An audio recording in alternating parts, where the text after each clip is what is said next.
We have another guest on the Danielson Breakfast Show, XLR Radio Kent, and my next special guest, I'm looking forward to this one actually, because not many people cover this subject, UFOs and the paranormal. And to tell us more, we have a guy who is an expert in the field, Tony Topping, who's on the line. A very good morning to you, Tony. Yeah, good morning. Yeah, glad to be with you. Yeah, thank you for taking time out to talk to me.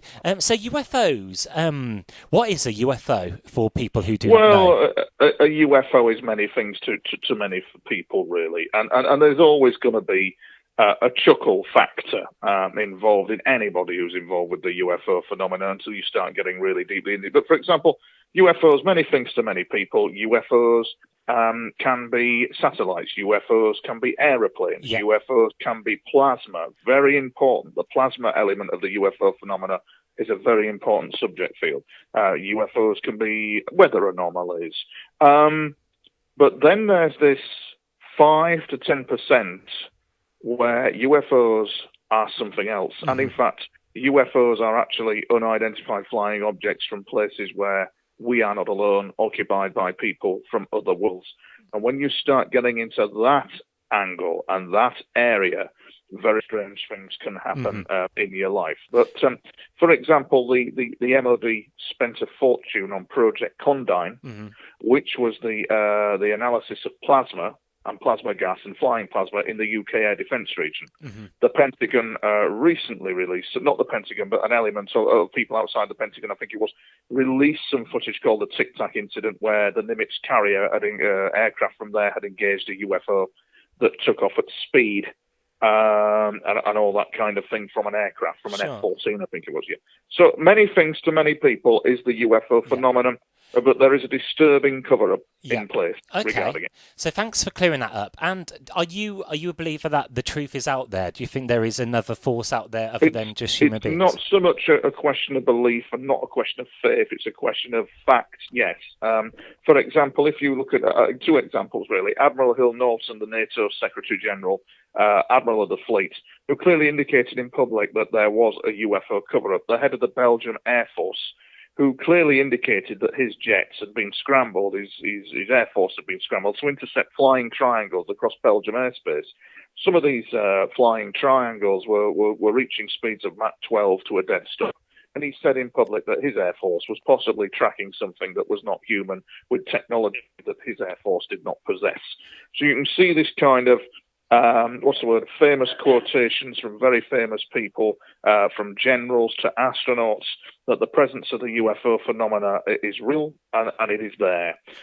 There you go. And one question I've always wanted to ask you, crop circles, are they designed by farmers, or are they another extraordinary occurrence? Crop circles are a combination of both. There's that very famous thing, isn't there, where they'd sent out an image, they'd beamed out an image out into space, and they got a comeback with a very famous crop circle with an image of an alien and an image of the kind of the environment where it had come from in like a binary code up in a field, I think, in Wiltshire. I'm not quite sure on the location. So some of them are the work of farmers or the work of whoever, but some of them, it's this percentage game where some of them out of a percentage ratio of 5% are something else entirely. And it's this 5% zone of special interest that is actually a quagmire. And it can, you know what I'm saying? So yes, you're right. Some of them are, but some of them are not. And do you have any books or Facebook pages where people can actually find out more about your work? And yes, you can do.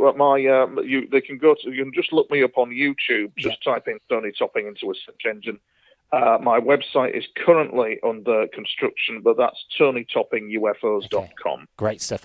And do you have expertise in like the paranormal at all? Yes, I can. You can ask me questions on that. I'm more UFO, but go ahead.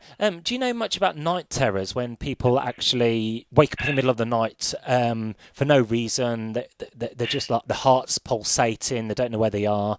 Do you know much about that side of stuff? Maybe not night terrors. When people are waking up from nightmares. Yeah, that's it. Yeah. Do you think in our dreams? Do you think someone's actually trying to reach out to us? Maybe.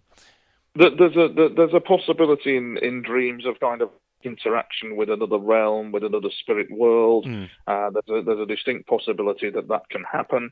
For example, the demonic is for example, one of the very real forces in our world. When the humanity sleeps at night, all kinds of things can happen, including interaction with UFOs. Or the hearing of ghosts, for example, all that kind of thing, because it's more of a, what's the word I'm looking for? It is more of a quantum physical conscious world around us than we care to admit, actually. It really is. It really is. And in some cases, of course, it's due to psychological trauma of daily living, and people wake up people are trying to relive this trauma in their dreams and so on and so forth. So it's a combination of factors. And it's always a percentage game where some of it is real and some of it has a more rational explanation to it.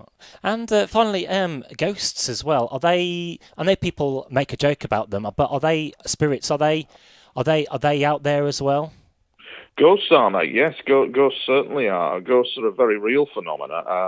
I think it's Aristotle that indicated that the mind continues after death, and it certainly does. And ghosts are quite a real phenomena from people who have passed over. I mean, for example, my mother, who passed over in March, I have had interactions with her from the other side, and that's a fascinating interview all in itself. And I know that she is safe. I know that she's well, but it gives insights. The interactions I had with her give insights into what is going on behind the scenes, into a realm that we do not see.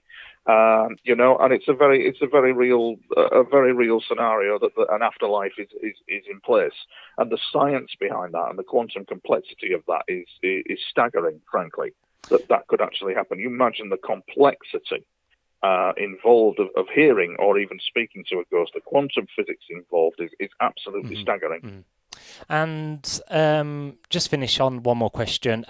So we got science, we've got physics. Do they play a part in the paranormal world? Absolutely. They do play a part in the paranormal world, and very importantly, they do. For example, if you look at the superpowers of the Cold War, the CIA, for example, they developed a remote viewing program called Project Scan8, or Project Scan by Coordinate. And basically what that was about, it was about using, we shall say, subconscious means to gather intelligence on distant targets using the paranormal, using psychic ability. But the physics behind all that and the science behind it was quite complex. And they actually based that on the Dolby noise system, the signal from noise system.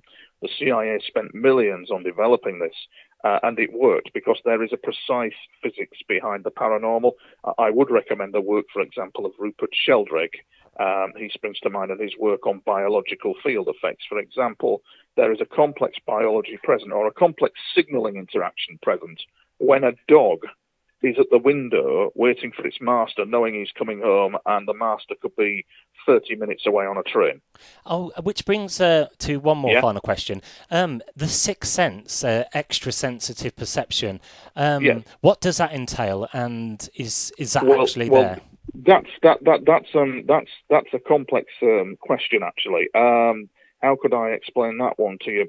We have a sixth sense, and we also possibly, for example, a sixth sense and intuition, a cognitive ability. Yes, we do. We definitely do have that. For example, there are incidents with ancient man when they were using this evidence, given that there's evidence that ancient man was using telepathy to actually hunt things. There's evidence that, and it's all down to something known as biophysical field effects. It's all down to the quantum physics and interaction behind that physics decoding into data. So extrasensory perception does exist. The sixth sense is a very real thing. Right, thank you very much. Yeah, that was our Tony Toppin there explaining the paranormal, the UFOs, and extra sensitive perception there. Thank you very much, Tony, for taking the time out to speak to us today. Much obliged. All right, thanking you. Anytime. And if we've got any other questions or our listeners want to ask you, we'd like to invite you back on maybe in the near future if you'd be so kind. That's fine. You can't miss me. Look me up on Facebook. Yeah. You can't miss me. Great stuff. And all the best. All right. And may the force be with you. Thank you. Cheers now. Bye-bye. Bye-bye. Bye-bye.